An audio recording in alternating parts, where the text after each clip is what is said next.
दिन भर की अहम खबरों के साथ मैं सिमरन शुक्ला। स्वागत है आपका न्यूज़ 21 भारत में। हमेशा की तरह खबरों की शुरुआत झारखंड से। टेक्निकल यूनिवर्सिटी नामकुम में एनएसयूआई ने फिर से तालाबंदी किया। विद्यार्थियों के विभिन्न मामलों को लेकर एनएसयूआई प्रदेश उपाध्यक्ष इंद्रजीत सिंह के नेतृत्व में धरना प्रदर्शन जारी है।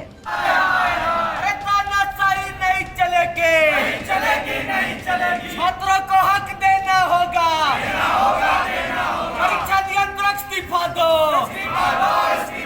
यूनिवर्सिटी की दलाली नहीं चलेगी, कुल सचिव इस्तीफा दो, हमारी मांगे पूरी करो, छात्र एकता जिंदाबाद।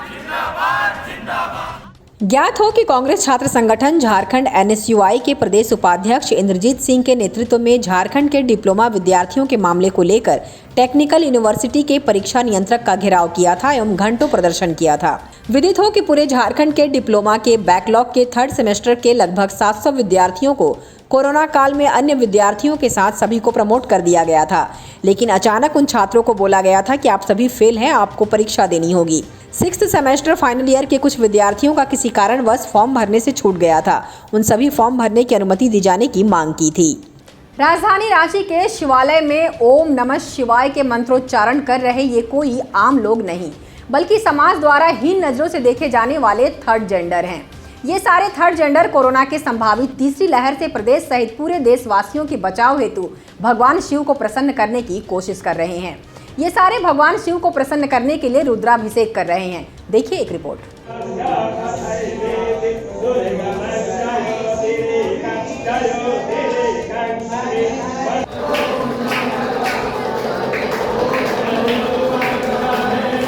बंद करेंगे। कानी उंगली के बगल वाला उंगली से, कानी उंगली के बगल वाला उंगली से, अनामिका उंगली से पहले सीधे को बंद करेंगे, फिर उसमें दूध भरेंगे।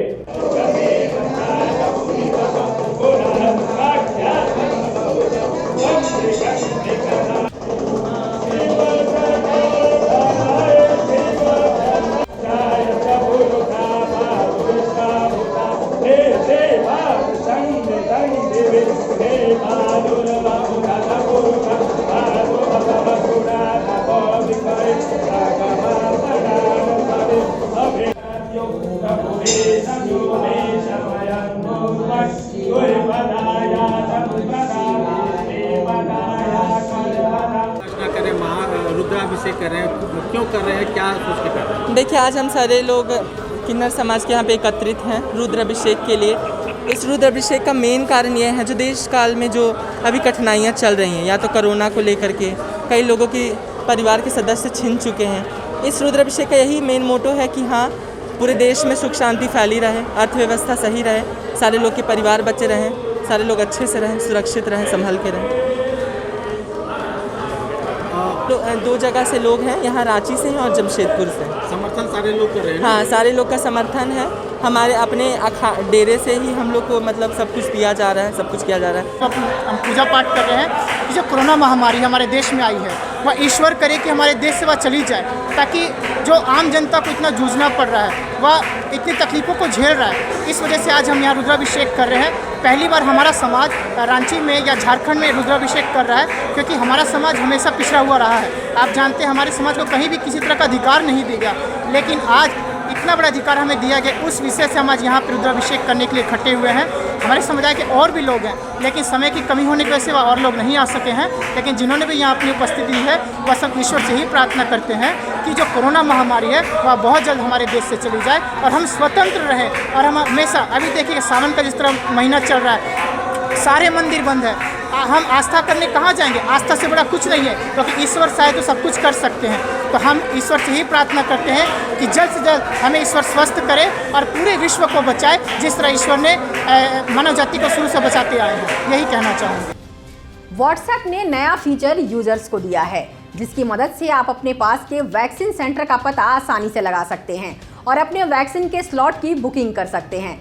सरकार द्वारा बनाए गए कोविन पोर्टल के जरिए 18 साल या उससे अधिक उम्र वाले व्यक्ति अब कोरोना के खिलाफ लड़ने के लिए अपना वैक्सीन स्टॉल बुक कर वैक्सीन ले सकते हैं। अगर आप अपने नज़दीकी टीकाकरण केंद्र के बारे में या स्लॉट बुक करने के संबंध में जानना चाहते हैं, तो आप आसानी से कोविन पोर्टल और व्हाट्सएप के द्वारा दिए गए नए चैट बॉक्स फीचर के जरिए जान सकते हैं। कोविन पोर्टल पर जाने के बाद आप नज़दीकी टीकाकरण केंद्र का पता आसानी से लगा सकते हैं। इसके लिए बस आपको अपने एरिया का पिन कोड डालना होगा।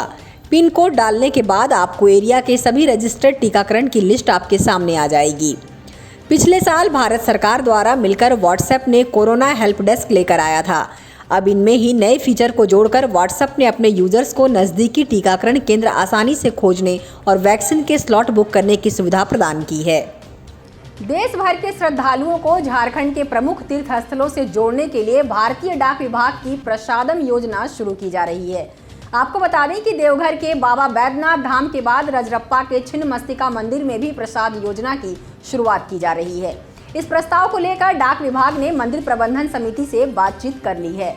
मंदिर प्रबंधन समिति ने इस पर सहमति भी दे दी है। उम्मीद जताई जा रही है कि सितंबर के पहले हफ्ते से प्रसादम सेवा शुरू हो जाएगी, जिसके बाद श्रद्धालु डाक विभाग को आग्रह भेजकर मां छिन्नमस्तिका का प्रसाद मंगा सकते हैं।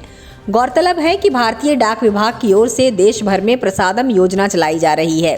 इस योजना के तहत अब तक देश भर के 57 प्रमुख धार्मिक स्थलों को जोड़ा गया है। इसमें तिरुमाला मंदिर, केरल, हनुमानगढ़ी, अयोध्या, काशी विश्वनाथ मंदिर सहित कई प्रमुख मंदिर शामिल हैं। कोरोना संक्रमण के कारण पिछले 1 वर्ष से अधिक समय से बंद 20 ट्रेनें जल्द चलेंगी। इस संबंध में रेलवे के अधिकारी ने बताया कि दूसरी लहर के दौरान रांची रेलवे मंडल से खुलने वाली ट्रेनों की संख्या करीब 33 थी, लेकिन अब स्थिति धीरे धीरे सामान्य होने पर ट्रेनों की संख्या 46 हो गई है। रांची रेल मंडल अंतर्गत कुल 66 जोड़ी ट्रेनें चलती हैं। कोरोना की धीमी लहर को देखते हुए रांची रेल डिवीजन ने ट्रेनों की सूची मुख्यालय को भेज दी है। वर्तमान में जो 20 ट्रेनें चल रही हैं उसमें 12 मेल एक्सप्रेस ट्रेन हैं, जबकि 8 पैसेंजर ट्रेन हैं। इनमें से कई ट्रेनें हटिया और रांची स्टेशन से ही खुलती हैं। वहीं कुछ ट्रेनें दूसरे रेल डिवीजन से खुलकर रांची डिवीजन होकर गुजरती हैं। वहीं पैसेंजर एसोसिएशन ने कोरोना की स्थिति धीरे धीरे सामान्य होने पर ट्रेनों के परिचालन की मांग रेल प्रबंधन से की है। 15 वर्षों से कार्य कर रहे अनुबंध पारा मेडिकल कर्मचारियों का सीधा समायोजन करने की मांग को लेकर आज पारा मेडिकल कर्मी मुख्यमंत्री आवास पहुंचे और मुख्यमंत्री के नाम मिलने से उन्होंने नाराजगी जताई। साथ ही सीएम द्वारा 472 डॉक्टरों की हालत को देखते हुए नियुक्त करने के फैसले का विरोध किया। सबको सबके घर में जो सरकारी ड्यूटी है ना, वो हमारे बगैर ड्यूटी है, लेकिन आज सीएम हमारे माननीय मुख्यमंत्री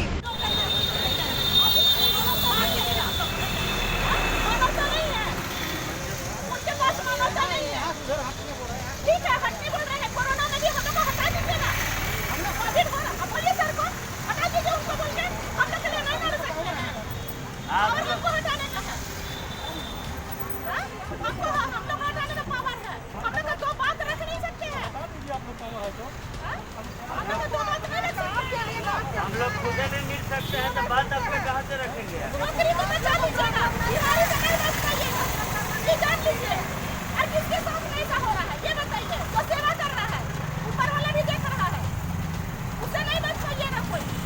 मांग है 15 वर्षों से अनुबंध में कार्यरत पारा मेडिकल अनुबंध कर्मियों का सीधा समायोजन, क्योंकि अभी 472 डॉक्टर को सीएम साहब करने जा रहे हैं। क्या आपदा को देखते हुए, वैश्विक महामारी को देखते हुए विशेष परिस्थिति में 472 डॉक्टरों को बहाली करने जा रहे हैं। तो क्या इस आपदा काल में, विशेष परिस्थिति में हम एनएम जीएनएम मल्टी फार्मासिस्ट काम नहीं कर रहे हैं?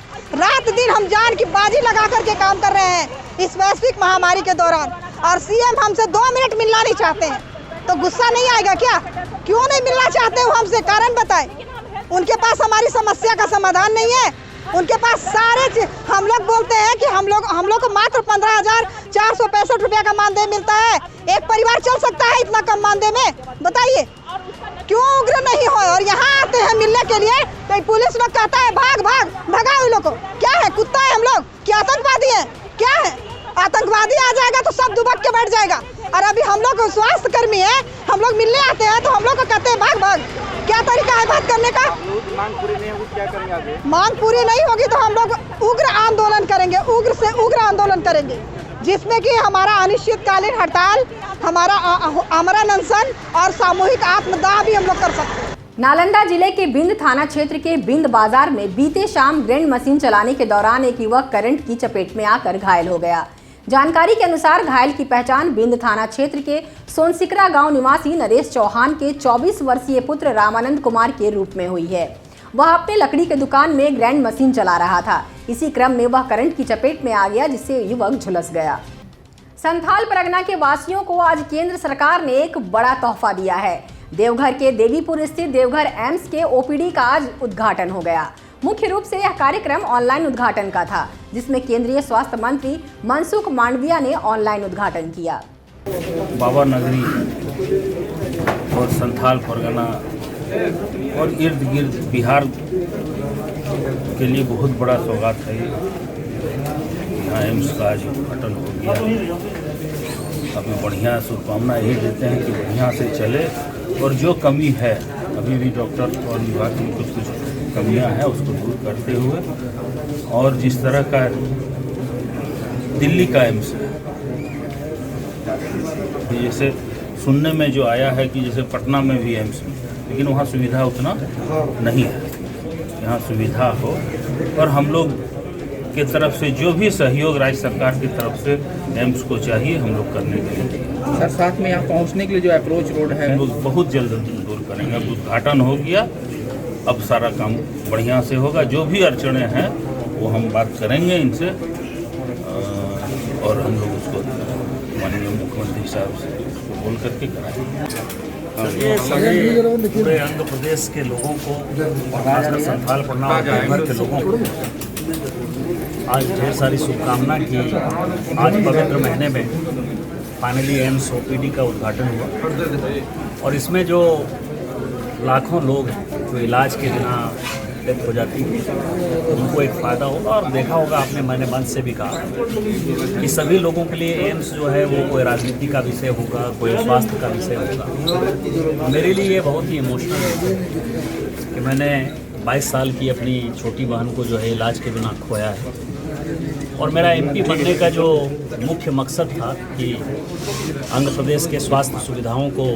ठीक करना, और आज मेरा सपना और मकसद सांसद होने का जो है पूरा हो गया। एक होता है कि मकसद क्या है तुम्हारा, तो मेरा मकसद पूरा हो गया।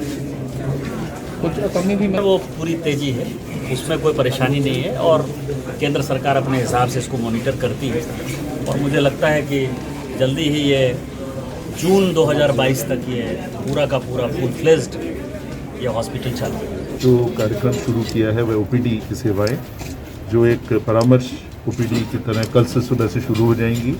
हम लोगों ने आपको डॉक्टरों के बैठने का रोस्टर ऑलरेडी कल दिया हुआ है, और कुछ अखबारों में मैंने आज देखा भी है, तो वह हमारे डॉक्टर रोज़ बैठेंगे। 13 विषयों के चिकित्सक रोज़ बैठेंगे। सैटरडे को थोड़ा सा समय कम होगा, लेकिन बाकी 5 दिन 8:30 से 10:30 बजे तक पंजीकरण होगा।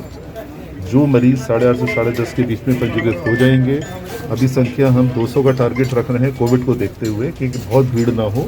हमारे चिकित्सक उन सबको देख के उठेंगे। धीरे धीरे हम इसको ऑनलाइन और फ़ोन से अपनी बुकिंग करने का प्रावधान भी करेंगे, क्योंकि हर आदमी यहाँ के भी परेशान ना हो, उसका भी प्रावधान करेंगे। आगे हम लोग कैशलेस की पद्धति, जो माननीय प्रधानमंत्री जी का एक विचार है कि कैशलेस होना चाहिए हर जगह, तो हम बैंक ऑफ बड़ौदा से हमने उसको बात की हुई है कि हम सारा प्रोसीजर कोशिश करेंगे कि 1 महीने के अंदर पूरा कैशलेस प्रोसीजर है शुरू कर दिया जाए। हमारे पास अभी 40 के ऊपर चिकित्सक हैं। चिकित्सक तो 55 के ऊपर है, लेकिन जो मरीज़ देखने वाले चिकित्सक हैं वो 40 के ऊपर हैं, और 15 हमने और चयनित किए हैं, वो भी जल्दी ही सेवाएं हमें देंगे। तो हमें लगता है अब दिन प्रतिदिन हमारी प्रगति होगी, और अगला लक्ष्य यहाँ पर मरीज़ भर्ती करने का व्यवस्था करने का है। उसमें जो भी समय लगेगा आपको आगे बता दें। चलते चलते आपको मौसम के हाल से रूबरू करा दें। बिहार, झारखंड और उत्तर प्रदेश में अगले 3 दिन भारी बारिश के आसार हैं। राष्ट्रीय राजधानी में भी बादल बरसेंगे। देश के अधिकांश हिस्सों में मानसून की बारिश सामान्य से ज्यादा हुई है। भारी बारिश की वजह से जनजीवन अस्त व्यस्त है, वहीं बाढ़ जैसे हालात उत्पन्न हो गए हैं। इसके अलावा मौसम विभाग ने कई राज्यों में भारी से भारी बारिश की आशंका जताई है। आज बिहार, यूपी, राजस्थान, सिक्किम, उत्तराखंड समेत कुछ अन्य जिलों में बारिश होने के आसार हैं। इससे तेज धूप से राहत मिलेगी। मौसम विज्ञान के मुताबिक अगले 24 घंटों के दौरान उत्तर प्रदेश के पूर्वी और पश्चिमी भागों में कुछ जगहों पर बारिश होने का अनुमान है। बारिश का यह सिलसिला 26 अगस्त तक जारी रहने का अनुमान है। भारत मौसम विज्ञान विभाग का कहना है कि राजस्थान में 24 अगस्त से बारिश धीमी पड़ जाएगी, लेकिन 29 अगस्त से ये एक नया सिस्टम बनने से राज्य में एक बार फिर बारिश की गतिविधियों में बढ़ोतरी होगी। सितंबर के पहले हफ्ते में भी कुछ स्थानों पर अच्छी खासी बारिश होने की संभावना है। तो इस बुलेटिन में इतना ही। बने रहिए मेरे साथ और देखते रहिए News 21 भारत।